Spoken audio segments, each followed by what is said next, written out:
Okay, so Dynamics. Dynamics.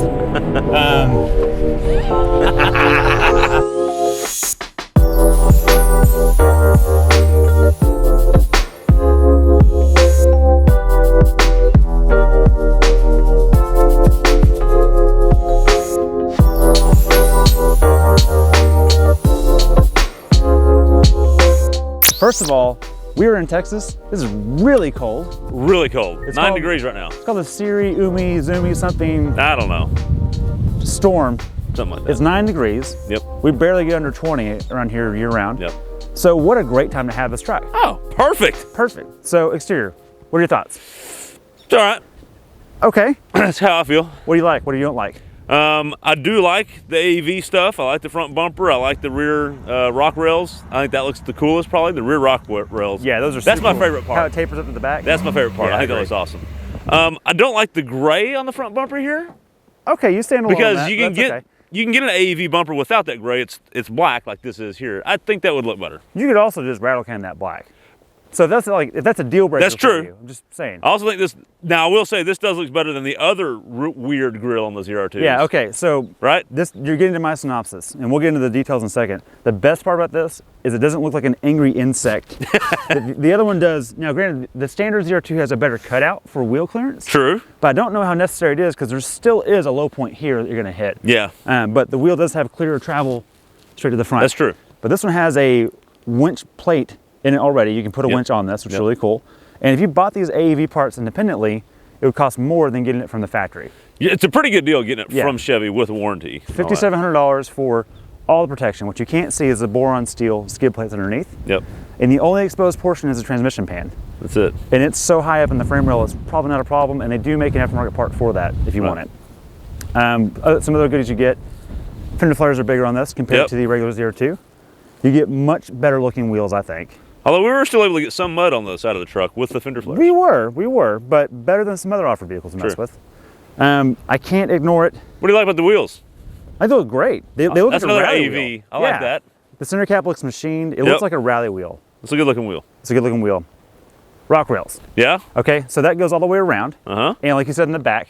And my favorite part is, what this screams to me is, take me on whatever trail you want, I'm gonna slide right over it. It's not gonna be a problem. That's right. And the ZR2 doesn't put that vibe off as much. The ZR2, yep, right.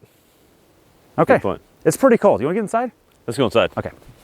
All right. Interior. Interior. What do you think? Not much to see here. It's been about the same since 2013. I think the truck's newer than that, but it feels like 2013. Yeah. But I mean that in a good way.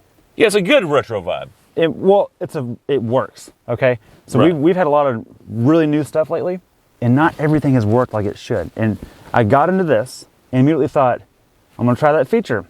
And I used it, and it worked. You just hit the button and it works. And it worked. In my link, it's not branded or I want the marketed traction that control well. off. I just hit the button, it goes off. It just goes off. I don't have to hold it for 10 Lock the seconds. diff, you just lock the diff. Yeah, pretty nice. You wanna plug in your Apple CarPlay? It just works. Wireless charger, you set it in the thing. A little small. Yeah, I will say that is indicative of the time when this interior was actually designed. But if you have a normal sized phone, which people have too big of phones, that's an other issue. thing, yeah. But you put it in there, it just immediately starts charging. My iPhone Works XR in a kind of a reasonable case won't fit. True. So I have a Galaxy S10e, a little bit smaller. A little bit smaller, yeah. But it fits just right. Yeah. Charges every time. If you had an iPhone SE or you had the iPhone 12 mini, it would all fit. Yeah. So But it's just indicative, like I said, of the time frame in which this feature was designed. when they designed the Colorados originally, phones were not that big. That was for the biggest phone. Is what that was. Here's a comparison that a lot of people will not make with the Colorado. This is just like a Land Cruiser. What do you mean? In that they haven't touched anything, and it's so simple that we're going to miss it when it's gone. You know, that's a really good point, because I think in the next 5 years or so, with the onslaught of tech being added to cars like a tablet, it kind of takes away from the driving experience. It really and this does. has been like a cleanse. It's been nice. And it does have the Android Auto and Apple CarPlay, so you do get that functionality. You get the things you really want and need. But it's not offensive. And it's not in the way of just driving. Right. You just which is really nice. Yep. We do get some tidbits for the Bison. You get a Bison on your headrest right here. Bison. And that's it. That's it. That's pretty much it. Seats are a little hard. Yeah, they're flat. I do think they're comfortable, but they're not supportive by any means. Really hard plastics. Really 2013 GM in here. Yeah. It has an actual key. How novel is that? That's kind of like that. That's been a little bit refreshing. I kind of like that. I kind of like that. Yeah. You do have toggle switches, which are kind of remind me of the Mustang. Yeah. In a good way. That's it's very fun. GM. They very do that in GM, their but trucks, it's their fun. full-size truck too. Heated seats, heated steering wheel. Oh, it's 9 degrees, and that feels so good. Yeah. Good job, GM. And it all works. Look, So. the journalist in me wants to criticize this interior for not feeling modern and fresh. Well, but right. you know what? The more I drive it, the more I like it because everything just works. There's no gimmicks about it. Right. There's no flippy, foldy shifter nonsense. Yep. It just is what it needs to be and does a good job at it. Absolutely. Let's address price real quick. Okay. As equipped, this is a ZR2 crew cab. The only option is the Bison AEV group. Right. So this is just under $50,000, which seems like a lot. It does initially. Initially, but when you think about its competition, you're dealing with a Gladiator comes to mind, Rubicon or Mojave. I'm not sure which one this competes better with because this has the dampers to go Mojave, But it's got has the a front locker. Front locker and skid plates like a Rubicon. Right. So I think the ZR2 is Mojave. I think this is Rubicon. Well, and how many cars out there, how many trucks, off-road vehicles, have front lockers outside of the Rubicon and the Wrangler? I think that's it. Is that it? To my knowledge. Or the Gladiator The Rubicon? Ranger doesn't have it. The Tacoma doesn't have it. And the Tacoma has a rear locker. And the Ranger has a rear locker. 4Runner has a rear locker. The Nissan has a rear locker. Right. Now, the new Nissan's coming out. I'm not sure if that has a front locker or not. We'll find out. Yeah. But really, the real competition... The Bronco coming will have a front locker. It will. Yeah, that's true. But there's this and the Jeeps. That's pretty much it. I mean, that is it. I can get my kids in here. Yep. I would not want to go cross-country with them compared to a full-size truck. And that's the thing. I think a mid-size crew cab like this is really that's really just for space or for short trips around town. Around town is fine, yeah. But this is no worse than a Gladiator or Ranger. But if you're going overland in this thing, it's just going to be 2 at most. And it's going to be great for that. And that's going to be a bunch of storage. Because the seats fold up and down, which is nice. Yeah, I think if overlanding is in mind, there's nothing to complain about here. Yep. All right. And with that, can we drive it, please? Let's drive it. All right, Craig. All right. You know what time it is. It's time for Dynamics. It's time for a snow launch. Hit it. Okay. That's more of a gravity launch. It just goes wherever it wants to go. 50, 55, and 60. I think that's good enough. I think that's good. And it would have been better had we not been on snow. That's true. So there is that. So before we go further, let's jump into, I think, what is an important part to the dynamics of this truck. The Goodyear Durtrax. What did you almost call it? Durtrax. Okay. Durtrax. Okay. I thought you almost said something else. No. Okay. And what I mean by that is in this condition, I'm really glad we have them. Yes. Because they are borderline mud paddles. But we didn't get snow till a day ago, and prior in the week, yeah, you didn't say that. They talk a lot. They're loud. They're loud. They're not going to lie. They're noisy. Look, if I actually bought this truck, I would wear them out as quickly as I could and put KO2s on it and call it good. Which you can, because speaking of talking about dynamics, you can actually turn traction control off. Yes. When you go in off-road mode. The diff lock will stay on beyond 25 miles an hour. Which is hard to do in anything, even a Gladiator. Ford, I'm talking to you. Jeep, everybody. Listen up. Yes. So give me an off-road mode where I can actually be in control. All right. And that is the ethos of what I like about this truck, is that there's not very much between me and the ground, which a lot of new vehicles want to put tech in between me and my inputs and what the vehicle's really going to do. Right. It's just refreshing to have a car that's brand new that can do all that. Absolutely. So dynamics have intended purpose. This is not the fastest.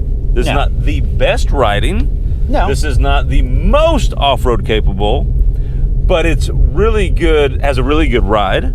Yes. On all surfaces. Yes. It is very capable off-road. Very, very capable. So, dynamics of intended purpose, your thoughts? I would argue that, yes, I agree with everything you just said, but I would argue that it hits the happy medium best amongst all of those attributes. I agree. So, its primary competitor to me is the Rubicon Gladiator and which we haven't driven yet, the Tremor Ranger, which apparently is good too. I'm going to hold judgment on that. That's a good point. But I've driven the FX4 Ranger, and it's nowhere near as capable as this is. Right. This thing with the AEV package is ready to go and drag its belly over whatever you need to. Yep. Don't worry about it. And I think it might be the best overlanding unit. Right. And it was AEV's an overland company. They know what they're doing. They do. And they did a good job of that. So I agree with you. Gladiator, Ranger, those are its big competitors. A lot of people and Frontier as well. The Frontier's new. The new Frontier coming out, who knows? Yeah. But the Ranger, the problem with the Ranger is a lot of people are going to think, well, the Ranger's newer. How can it not be better? It's not really newer because it was around. It's just new to us. It just got here later. So what's really interesting, actually a really good comparison, because this is really designed about the same time as the Ranger was. Right. So, but Gladiator, I think you're right, is the next closest comparison. Here's where this outshines the Gladiator. It is way more comfortable driving on the road. Completely agree. But I do think the interior is a lot better than the Gladiator and looks cooler. Well, okay, yes. So there's a trade-off. There's a trade-off, right? This does not look very cool inside, but everything works just as it should. And the difference between the two is there is no Jeep drawback in this. Right, that's true. Like the Ranger has always been, okay, it's in the mid-size truck class and it's more comfortable and quieter than the Gladiator will ever be. But it's not anywhere near as capable. No, this is really capable. This is just as quiet. It has an independent front suspension. There's no death wobble. There's no solid front axle nonsense. Right, you don't have any of that. Right, yeah. there's no drawbacks on the road, but it is, in my mind, just as capable, maybe a little less capable than a Rubicon, but not much less capable. This thing will fly like a Raptor, but for some reason people don't think it's as capable. It is. It's all Mini Raptor. It's a Mini Raptor. Okay. So Ford won't give you one, but Chevrolet will give you one right now. So, most capable vehicle that GM makes right now, off-road? Totally. It's 16 city, 18 highway. And I'm getting 16.9 mixed. Yeah, it's hitting right in between Right in BPA. between. If I hypermile, I had about almost 20. 19.9, 19.20. I had trouble getting close to that. I was getting there, but I was tailwind downhill. Okay, that kind of deal. Realistically, 16.9 was just me driving normally. Not hooligan. So we were talking about this the other day. I did an interesting comparison though. Yes. I compared this to the other mid-size trucks. Yep. The Gladiator, the Ranger, and the Ridgeline because, and the reason I did this is because I'm trying to trying to compare fuel mileage. So a lot of people are going to think mid-size, and the first question is, oh, it must get better mileage. Not necessarily, but it's not a lot worse is my point. Right. So a Ridgeline is going to get the best out of those. It's a car-based. It's a whole different truck. It's car-based. So let's get in the grand scheme of things. How many times do we hear from people, oh, well, the mileage is this, the mileage is that, mileage is that. I get it. Mileage equals money, right? But over a year, how much more does it cost to drive this over a Ridgeline? $400 on average. $400. That's it. So it's probably less than a car payment. Right. One extra payment, you get to have all this capability. That's the trade-off. What people got to decide. And we're not trying to be against the environment and tell people to get cars that don't get good gas mileage. Not at all. But our point is, $400 and you get all this that you don't get in the other cars. Don't buy cars just for fuel mileage if it's not that big of a difference. Right. And exactly. So another thing to me is this is the vehicle you buy because you probably have wanted it for a while, or like you never got the cool truck in high school and this is like just rad as heck to you. Don't hold back because it's $400 over a year. That's not enough. Right. You can't buy just on that alone. So if it's something you've always loved, just go get it. Right. Okay. Hipster score.